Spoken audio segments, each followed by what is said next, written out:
Welcome to Prince Shorted House, exercise number 95, Circle Ashandra. 100 words a minute, total words 1000. Be ready? Start.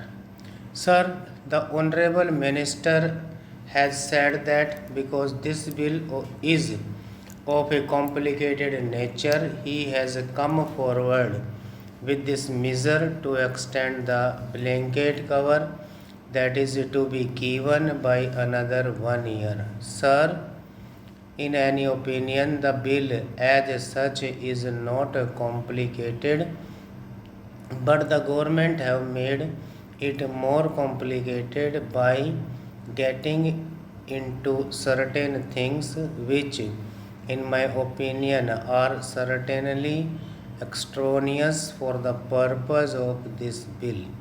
Sir, in the course of 1 year this bill has come up before this house 3 times, and that is the third time that this bill is coming up before the House. The parent bill was introduced in December 2003, and in less than 1 year, two amending bills were being moved before us. Even at the time when the parent bill was moved, it was suggested by several members both in this side as well as on the other side of the house that it is safe to enumerate in the bill itself by attaching a schedule to it to specify clearly provisions as to what would amount to an office of profit and what would not amount to an office of profit. It was then stated by the then honorable mover of the bill that it was not necessary to attach any schedule to the bill and that the bill by itself as moved was comprehensive enough. Then, sir, certain difficulties were felt and various members of this house as well as of the other house had addressed the honorable law minister, then asking him whether their remaining in a particular committee would amount to an office of profit or not. Probably looking at the numerous letters that had been addressed to the honorable law minister, he was in dilemma as to what to do. He had come forward with an amending bill to extend the life till the end of December 2004.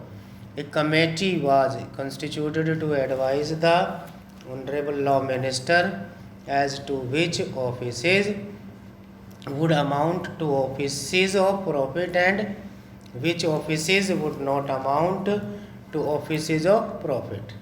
Sir, I am told by one or two members who had served in that advisory committee that only during this session, they were summoned to meet.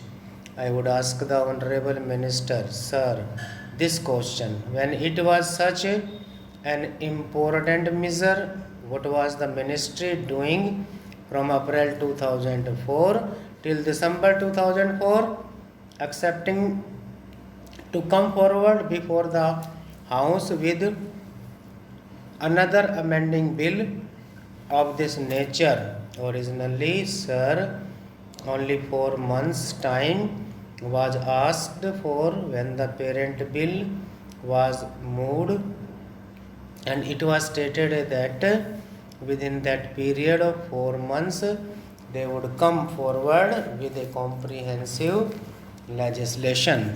Then again they came forward with another amending bill extending the period till December 2004. Now Between April and December, nothing has happened excepting that the advisory committee has been constituted and it met only just to recommend for extending the period by another 1 year. Sir, nobody in both the houses would oppose this measure, but they can only criticize the way in which the government is dealing with this measure, the way in which the government is sleeping over the matter, a matter which affects the very life of a member of parliament, not only a member of parliament but also a member of the state legislature. As the Honorable the Law Minister has pointed out, Article 102 of our Constitution does not define what is an office of profit except to say that a chairmanship or a deputy chairmanship or even an parliamentary secretaryship, and by a later amendment when even a whip of the Congress party would not amount to an office of profit. Only a few instances are specified as to which offices would not amount to an office of profit. Then, sir, complications had arisen even when the original bill was moved, introducing statutory committees and advisory committees. What a statutory committee was or what an advisory committee was not at all defined in the parent bill. So, doubts had arisen in the minds of various members as to what would amount to a statutory committee or what would amount to an advisory committee, or even whether a vice chancellorship of a university to which are attached certain privileges like the appointment of so many persons and all that was defined as not an office of profit, and the Honorable the Law Minister was not able to say what office would amount to an office of profit, what would amount to a statutory committee, or what would amount to an advisory committee.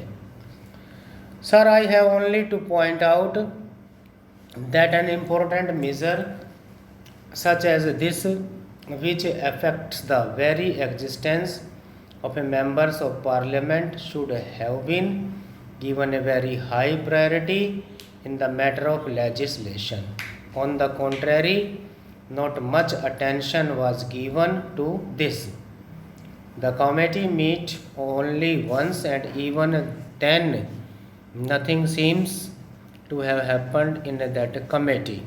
Sir, before the matter goes to a court of law for the judges and for the lawyers to interpret what would amount to an office of profit, it is better that the Honorable the Law Minister brings forward in the coming budget session a comprehensive bill which will specify in its schedules what are offices of profit.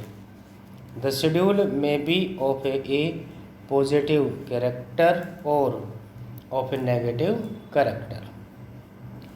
The schedules might say that the holders of such and such offices would not be disqualified from being members of parliament or members of state legislatures, or the schedules might say in a negative way that such and such offices are offices of profit, so that the members of parliament and members of the state legislatures